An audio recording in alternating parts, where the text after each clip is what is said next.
Oi pessoal, tudo bem? Hoje eu vim falar com vocês sobre este livro. Não é um livro cristão, porém a autora é cristã, então vale.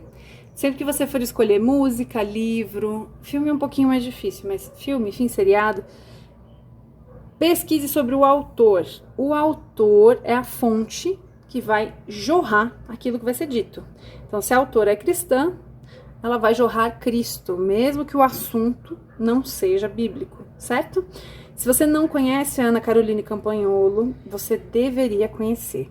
Ela é deputada estadual de Santa Catarina, hoje, né, quando eu gravo esse vídeo. Ela era uma moça normal, que foi fazer faculdade de História, queria dar aula para criança. Dentro da universidade, pelo simples fato de ser cristã, a Ana Caroline sofreu perseguições absurdas. Ela foi massacrada nos projetos dela, nos trabalhos, pelos alunos e, o pior, né, pelos professores. Então, dessa dor, dessa dificuldade dela, levantou-se uma mulher para falar pelos cristãos e para ir contra toda essa ideologia que a gente vê hoje, né, toda a ideologia woke. Daí nasceu este livro, Feminismo, Perversão e Subversão. O que ela ouvia na faculdade, ela mesma fala que ela achava que ela era feminista. Porém, o simples fato dela ser cristã incomodava e ela começou a ser atacada, cancelada, ofendida por mulheres. E ela falou, gente, tem alguma coisa errada. Se elas são feministas, se elas defendem as mulheres e eu acho que eu sou feminista, por que elas estão me atacando? E quando ela começou a estudar a história do feminismo, nasceu este livro maravilhoso. Ele tem mais de 400 páginas.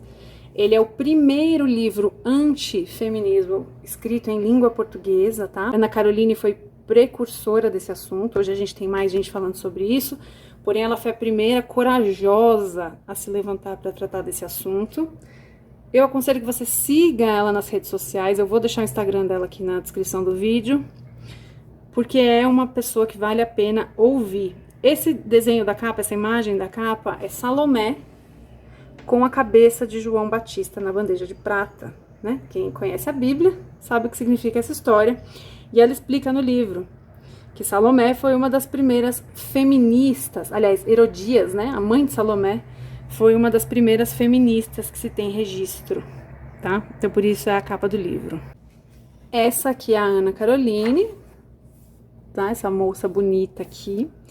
E o mais importante, o que ela trata no livro, ela traz todas as teorias das feministas desde a primeira onda, e aí ela vai refutando com dados, tá? IBGE, estudos sociais, pesquisas acadêmicas, como a cada onda do feminismo, aquilo que o feminismo defendia, foi trazendo problemas seríssimos sociais, tá? Como eu disse, não é um livro cristão, ela não vai refutar nada com Bíblia, tá? Aqui ela tá como pesquisadora e historiadora. Ela traz fatos, para quem crê e para quem não crê na Bíblia, mostrando como o movimento feminista foi degradando a mulher ao longo da história, dificultando a vida da mulher ao longo da história, mais do que se é pensado. Aqui eu deixei marcado até. Eu vou ler só a primeira parte, mas pra mim, assim, se tivesse que resumir o livro, tipo, o mais importante que o livro explica é isso aqui. O feminismo traz a falsa promessa de satisfação. Décadas depois das primeiras influenciadoras da segunda onda feminista, a vida sexual de muitos jovens se mostrou desregrada e não necessariamente mais feliz, porque eles defendiam, né, que a liberdade sexual era melhor. As feministas prometeram um paraíso de prazer às mulheres que embarcassem na revolução sexual, mas não foi o que aconteceu. E aqui ela vai explicar sociologicamente, como eu disse, com dados do IBGE, né, a quantidade de crianças criadas sem pai, enfim. Aqui é um livro de história, vale muito a pena. Não precisa ser um livro que você vai ler de ponta a ponta de uma vez, você pode usar ele como um livro de consulta. Porém, eu acho que esse livro é obrigatório. Homem, mulher, tem que ler. Se você tem filhos, ele não é tão fácil. Então, acho que a partir de uns 15 anos dá para ler. Se você tem filhos nessa idade, compre para eles. É fundamental que esse tema seja conhecido. Eu não tenho aqui mas ela fez um guia de bolso que chama O Mínimo sobre o Feminismo, que é mais ou menos um resumo desse livro, e tem alguns autores ali que trazem outros temas. Eu não tenho ele para mostrar vídeo, mas eu vou deixar link. Então, O Mínimo sobre o Feminismo é um livrinho de bolso, super fácil de ler.